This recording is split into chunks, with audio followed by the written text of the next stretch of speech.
வணக்கம், நான் தான் Deena. Welcome back to Deena's kitchen. இன்னைக்கு நம்ம கிச்சனில் பார்க்க போது ஒரு அருமையான வெங்காய சட்னி எப்படி பண்ணுறது பார்க்க போகிறோம்.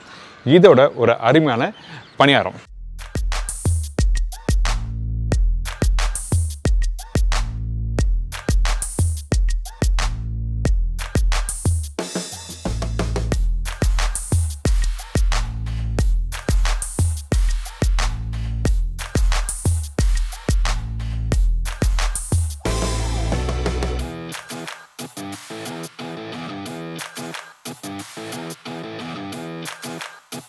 இந்த வெங்காய சட்னி வந்து நீங்கள் வீட்டில் என்ன பிரேக்ஃபாஸ்ட் பண்ணாலும், அதாவது இட்லி, தோசை, பொங்கலோட தொட்டு சாப்பிட்டீங்கன்னா அந்தளவுக்கு அருமையாக இருக்கும். அதே மாதிரி இந்த பணியாரத்துக்கும் நீங்கள் தொட்டு சாப்பிட்லாம்.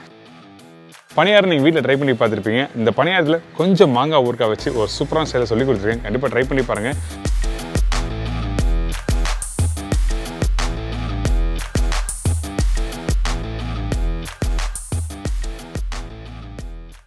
இப்போ இந்த ரெண்டு ரெசிபிக்கு தேவையான பொருட்கள் பார்த்தலாமா?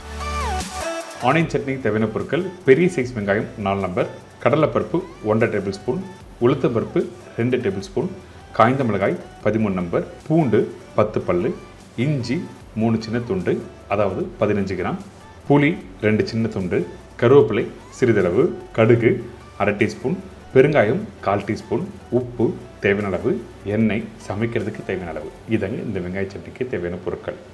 இந்த வெங்காய சட்னி பண்ணுறதுக்கு நம்ம என்ன பண்ண போகிறோம்னா, ஃபஸ்ட் எடுத்துனே இந்த கடலைப்பருப்பு, உளுத்தம்பருப்பு, காஞ்ச மிளகாய், கருவேப்பிலை இந்த 4த்தையும் தனியாக வதக்கி எடுத்துக்கிறோம். அதுக்கப்புறம் வெங்காயத்தை தனியாக வதக்கணும். எதுக்காக இந்த மாதிரி பண்ணுறதுன்னா, இந்த கடலைப்பருப்பு, உளுத்தம்பருப்பு வதங்குற பக்கம் ரொம்ப இம்பார்ட்டன்ட். அதே டைமில் இந்த ரெசிபிக்கு கடலைப்பருப்பு, உளுத்தம்பருப்பு அதிகமாக போடணும்டா, சரிங்களா? ஃபஸ்ட்டு கடலைப்பருப்பு போட்டிருக்கேன், உளுத்தம்பருப்பு, அதுக்கப்புறம் பச்சை கருவேப்பிலை, காஞ்ச மிளகாய் இந்த இடத்துல 13 நம்பர் சொல்லியிருக்கேன். அதில் 10 நம்பர் காஞ்ச மிளகாய் போட்டிருக்கேன். அதே மாதிரி தான் இந்த உளுத்தம்பருப்பு 2 டேபிள் ஸ்பூனில் 1.5 டேபிள் ஸ்பூன் இங்கேயும் மீதி தாளிப்புக்கு யூஸ் பண்ண போகிறோம். இப்போ நம்ம என்ன பண்ணுறோம்னா, இந்த கடலைப்பருப்பு, உளுத்தம்பருப்பை ஸ்லோ ஃப்ளேமில் வறுத்து இந்த மாதிரி எடுத்து வச்சுக்கோங்க. நல்லா கோல்டன் ப்ரௌனில் இருக்கணும், அப்போ தான் சாப்பிடும்போது நல்லாயிருக்கும். இதுக்கப்புறம் நம்ம என்ன பண்ணுறோம், இன்னும் கொஞ்சம் எண்ணெய் ஊற்றி அந்த பெரிய வெங்காயத்தை போடுறோம். நம்ம சேனல் ஆல்ரெடி வெங்காய சட்னி பண்ணியிருக்கோம். அதில் சின்ன வெங்காயம்லாம் போட்டு பண்ணியிருப்பேன், கொஞ்சம் ரேஷியோ மாதிரி இருக்கும். ஆனால் இந்த மெத்தட்லையும் ட்ரை பண்ணி பாருங்கள், ரொம்ப நல்லாயிருக்கும். இப்போ இந்த வெங்காயம் போட்ட பிறகு அதுக்கு பிறகு போட்டு அதே டைமில் கொஞ்சம் பச்சை கருவேப்பிலை, அதுக்கப்புறம் இஞ்சி. ரொம்ப இஞ்சி போட்டால் காரம் அதிகமாக இருக்கும். உங்களுக்கு தேவையான அளவுக்கு நீங்கள் போட்டுக்கலாம். அதே டைமில் கொஞ்சம் புளி போட்டிருக்கோம். இந்த புளி எதுக்காக இந்த இடத்துல யூஸ் பண்ணுறதுன்னா, காஞ்ச மிளகாய் 10 நம்பர் போடுறோம் பார்த்தீங்களா, அந்த காஞ்ச மிளகாவோட காரம் இருக்கும். அந்த டைமில் கொஞ்சம் புளி இருந்தால் தான் நல்லாயிருக்கும். அதனால தான் புளி இந்த இடத்துல யூஸ் பண்ணுறோம். இதுக்கு பிறகு இந்த வெங்காயம் வதங்குற பக்குவம் என்ன கேட்டிங்கன்னா, ஒரு 70 to 80% அளவுக்கு வதங்கினா மட்டுமே போதும். ரொம்ப குக் பண்ண வேண்டாம். அப்படி ரொம்ப குக் பண்ணால் அந்த வெங்காயத்தோட இனிப்பு தன்மை கிடைக்காது. அதனால தான் நம்ம என்ன பண்ணுறோம், இந்த மாதிரி பக்குவத்தில் கரெக்டாக குக் பண்ணி எடுத்துகிறோம். இதுக்கு பிறகு நம்ம என்ன பண்ணுறோம், இந்த வெங்காயம் சூடு ஆறின பிறகு ஒரு மிக்ஸி ஜாரில் போட்டிருக்கோம். அதுக்கு பிறகு வறுத்து ரெடி பண்ணி வச்சுருக்க அந்த கடலைப்பருப்பு, உளுத்தம்பருப்பு, காஞ்ச மிளகாய், கருவேப்பிலை இதோட கொஞ்சம் தண்ணி ஊற்றி கொஞ்சம் உப்பு போட்டு அரைச்சிருங்க. அரைக்கும் போது வெங்காய சட்னி பொறுத்த வரைக்கும் கொஞ்சம் கெட்டியாக இருந்தால் நல்லாயிருக்கும். இது தண்ணியாக இருந்தால் சாப்பிட்றதுக்கு நல்லா இருக்காது. உங்களுக்கு பிடிச்ச மாதிரி நீங்கள் வேணும்னா தண்ணி ஊற்றி அரைச்சிக்கலாம். ஆனால் என்னோடய சஜஷன் எப்போவுமே வெங்காய சட்னி திக்காக இருந்தால் தான் சாப்பிட்றதுக்கு ரொம்ப நல்லாயிருக்கும். இப்போ பார்த்தீங்களா, இந்த மாதிரி பக்குவத்தில் கரெக்டாக அரைச்சி எடுத்துருங்க. சாப்பிடும் போல் இருக்குல்ல, உங்கள் வீட்டு கிச்சனில் உடனே ட்ரை பண்ணுங்கள். இப்போ நம்ம என்ன பண்ணுறோங்கன்னா, இந்த வெங்காய சட்னிக்கு தாளிப்பு போடுறோம். கொஞ்சம் எண்ணெய், அதுக்கப்புறம் கடுகு. இந்த கடுகு நல்லா பொரிஞ்சு வரட்டும். அதுக்கு பிறகு உளுத்தம்பருப்பு போடுங்க. இந்த இடத்துல எல்லாரும் பண்ணுற தப்பு என்ன கேட்டினா, இந்த உளுத்தம்பருப்பு என்ன பண்ணோன்னா அப்படி போட்டு லைட்டாக வதக்கி எடுத்துருவாங்க. ஸ்லோ ஃப்ளேமில் வறுத்த பிறகு நீங்கள் சட்னியில் போட்டு மிக்ஸ் பண்ணி சாப்பிட்டு பாருங்களேன். அந்த உளுத்தம்பருப்பு மென்று சாப்பிடும்போது கடக்கு முடக்குன்னு இருக்கும். அதனால தான் உளுத்தம்பருப்பு ஸ்லோ ஃப்ளேமில் இருக்குன்னு சொல்கிறேன். அதுக்கப்புறம் பச்சை கருவேப்பிலை, கொஞ்சம் காஞ்ச மிளகாய் போட்டு லைட்டாக வறுத்து வர டைமில் கொஞ்சம் பெருங்காயம் போட்டோன்னே அடுப்பு ஆஃப் பண்ணிவிட்டு அதுக்கப்புறம் அந்த தாளிப்பு எடுத்துன்னு வந்து இந்த சட்னியில் போட்டு நல்லா மிக்ஸ் பண்ணி சாப்பிட்டோன்னா அடடா அப்பா சூப்பராக இருக்கும் சொல்லுவீங்க. அந்த அளவுக்கு ஒரு பிரமாதமான ஒரு சட்னி.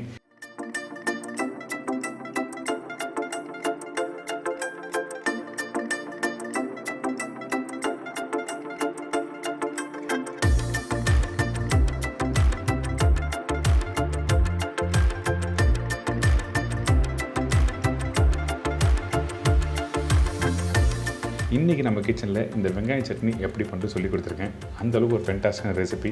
அதே டைமில் நம்ம பண்ணுறோம் அந்த பணியாரம். நீங்கள் நார்மலாக வீட்டில் கார பணியாரம் வீட்டில் ட்ரை பண்ணியிருப்பீங்க. நம்மளும் பண்ண போது கார பணியாரம் தான். ஆனால் இதில் கொஞ்சம் அந்த மாங்காய் ஊறுகாய் வச்சு எப்படி பண்ணுறது சொல்லி கொடுத்துருக்கேன். ட்ரை பண்ணி பாருங்கள். இப்போ இந்த ரெசிபிக்கு தேவையான பொருட்கள் பார்த்தலாமா?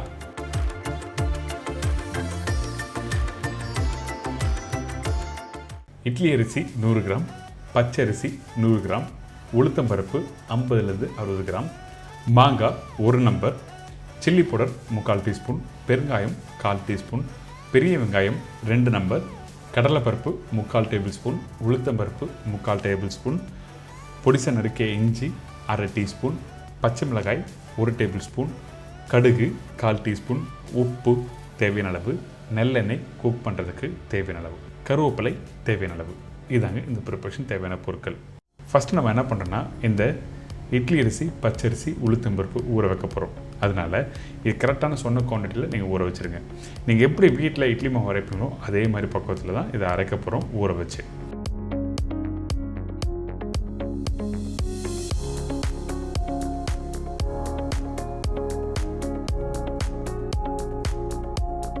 எவ்வளோ நேரம் ஊற வைக்கணும்னு கேட்டிங்கன்னா, ஒரு 4 மணி நேரம் நல்லா ஊற விடுங்க. ஊற விட்ட பிறகு நல்லா வாஷ் பண்ணிவிட்டு அதுக்கப்புறம் எடுத்திங்கன்னா இந்த மாதிரி இருக்கும். இந்த அரிசியை நல்லா ஊறினா தான் உங்களுக்கு அரைக்கிற பக்குவம் நல்லாயிருக்கும். சில பேர் என்ன பண்ணுவோன்னா 1 மணி நேரம் 2 மணி நேரம் அரைச்சி எடுத்துருவாங்க. அப்படி அரைச்சிங்கன்னா உங்களுக்கு அரைக்கிற பக்குவம் கரெக்டாக வராது. அதனால தான் 4 மணி நேரம் நல்லா உருட்டுன்னு சொல்கிறேன். இந்த மாவு நீங்கள் கிரைண்டர்லையும் அரைக்கலாம், அப்படி இல்லைனா நீங்கள் மிக்சிலையும் அரைச்சிக்கலாம். சின்ன குவான்டிட்டி, அதனால தான் மிக்சியில் அரைச்சிருக்கேன். இப்போது தேவையான அளவுக்கு கொஞ்சமாக தண்ணி ஊற்றி அரைச்சிருங்க.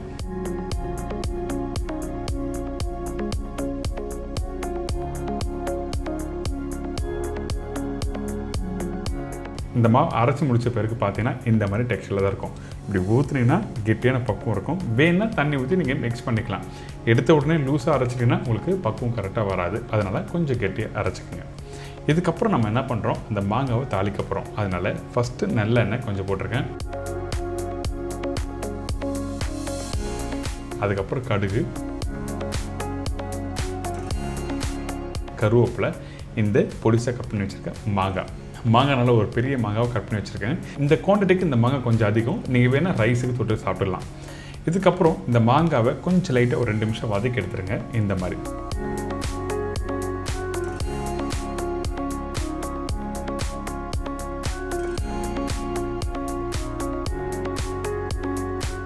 இதுக்கப்புறம் பெருங்காயம். மாங்காய் 2 நிமிஷம் வதங்கி முடித்த பிறகு தான் பெருங்காயம் போடணும். எடுத்த உடனே பெருங்காயம் போடக்கூடாது. இதுக்கப்புறம் சில்லி பவுடர். இதெல்லாம் போட்ட பிறகு ஸ்லோ ஃப்ளேமில் வச்சு நல்லா மிக்ஸ் பண்ணணும். அதுக்கு முன்னாடி தேவையான அளவுக்கு உப்பும் போட்டுருக்கணும்.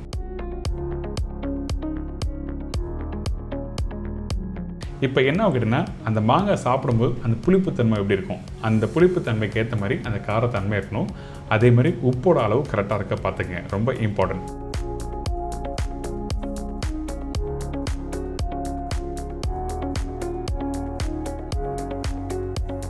இதுக்கப்புறம் இந்த தாளிச்ச இந்த மாங்காவை அப்படியே எடுத்து வச்சுருங்க ஒரு சின்ன பவுலில். சூடு ஆறட்டும், அதுக்கப்புறம் யூஸ் பண்ணலாம்.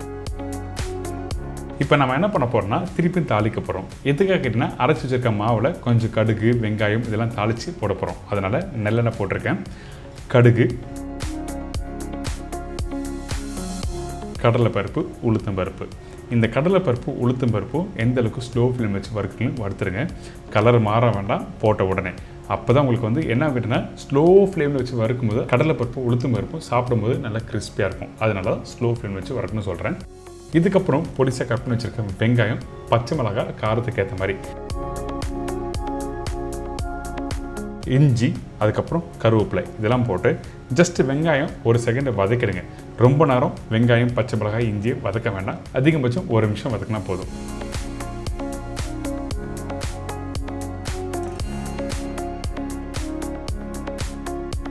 இதுக்கப்புறம் பெருங்காயம் போட்ட பிறகு மிக்ஸ் பண்ணிவிட்டு அப்படியே இந்த மாவில் மிக்ஸ் பண்ண போகிறோம்.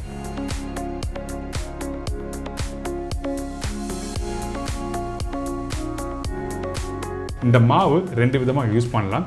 நான் அரைச்ச மாவை அப்படியே தாளித்து இப்போ யூஸ் பண்ணுறேன். நீங்கள் வேணும்னா நீங்கள் வீட்டில் ஒரு 2 மணி நேரம் புளிக்க விட்டு யூஸ் பண்ணலாம். சில பேர் வந்து அந்த பனியாரம் கொஞ்சம் லைட்டாக புளிப்பாக இருந்தால் தான் சாப்பிட்றதுக்கு நல்லாயிருக்கும்னு சொல்லி ஆசைப்படுவீங்க. அந்த டைமில் இந்த அரைச்ச மாவை ஒரு 2 மணி நேரம் புளிக்க விட்டு அப்புறம் யூஸ் பண்ணலாம். ஆனால் எப்போவுமே நான் என்ன பண்ணுவேன்னா இந்த மாதிரி மாவை அரைச்ச உடனே தாளிச்சிட்டு இந்த மாதிரி பண்ணும்போது என்னென்னா அந்த கொஞ்சம் கிறிஸ்பியாக வரும், சூப்பராக இருக்கும். அதனால தான் இந்த மாதிரி மெத்தடில் பண்ணுறேன். உங்களோட விருப்பம் புளிக்க வச்சும் பண்ணலாம், இல்லை அப்படியும் யூஸ் பண்ணிக்கலாம். இப்போ இந்த தாளிப்புலாம் போட்ட பிறகு உப்பு இதில் போட்டு நல்லா மிக்ஸ் பண்ணி எடுத்துருக்கேன்.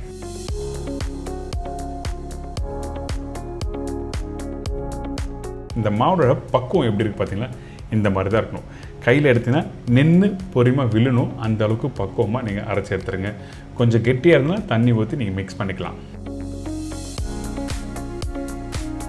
இதுக்கப்புறம் இந்த பனியார கடாயில் தேவையான அளவுக்கு நல்லெண்ணெய் யூஸ் பண்ணுங்கள். நல்லெண்ணெய் கொஞ்சம் அதிகமாக யூஸ் பண்ணியிருப்பேன், உங்களுக்கு வேணும்னா கம்மியாக யூஸ் பண்ணிக்கலாம், ஒன்றும் தவறில்லை. நான்ஸ்டிக் பேனில் வந்து எண்ணெயை யூஸ் பண்ண வேண்டியதில்லை, பட் இருந்தாலும் அந்த டேஸ்ட்டு அந்த கிறிஸ்பியாக வரதுக்காக மட்டும்தான் நல்லெண்ணெய் அதிகமாக யூஸ் பண்ணுறேன். இப்போ இந்த மாவை எடுத்து கொஞ்சம் கொஞ்சமாக அப்படியே ரவுண்டாக ஊற்ற வேண்டியதான்.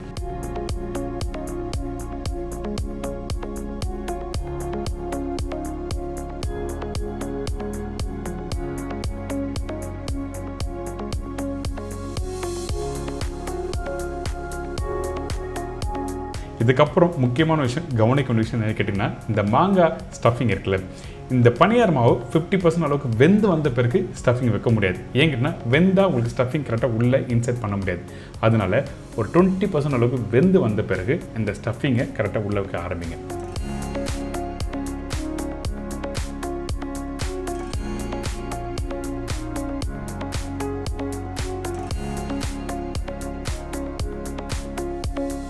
இப்போ எல்லாத்தையும் நம்ம வச்சுருக்கோம். வச்சு முடித்த பிறகு அப்படி இன்கேஸ் அந்த ஸ்டஃபிங் உள்ளே கரெக்டாக போடலாம், இந்த மாதிரி ஸ்பூன் வச்சு லைட்டாக இன்சர்ட் பண்ணுங்கள். அப்போ அந்த மாங்காய் உள்ளே இறங்க ஆரம்பிக்கும். இப்போ உங்களுக்கு தெரிஞ்சிருக்கும் எந்த அளவுக்கு ஸ்டஃபிங் பண்ணணும்னு சொல்லிட்டு.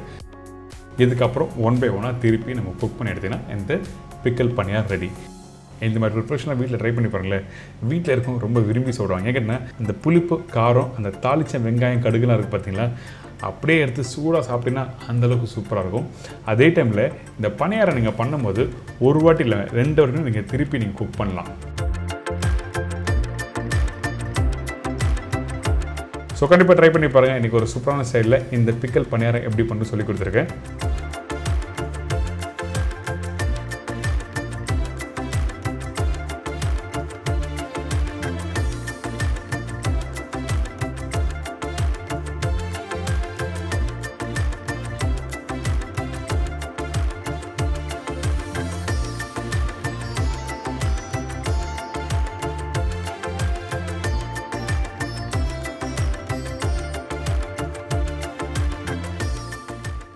எனக்கு ஒரு அருமையான வெங்காய சட்னி எப்படி பண்ணுறது சொல்லி கொடுத்துருக்கேன். அதே டைமில் இந்த பனியாரத்தில் மாங்காய் ஊறுகாய் வச்சு எப்படி ஸ்டஃப் பண்ணி எப்படி பண்ணுறது சொல்லி கொடுத்துருக்கோம்ல.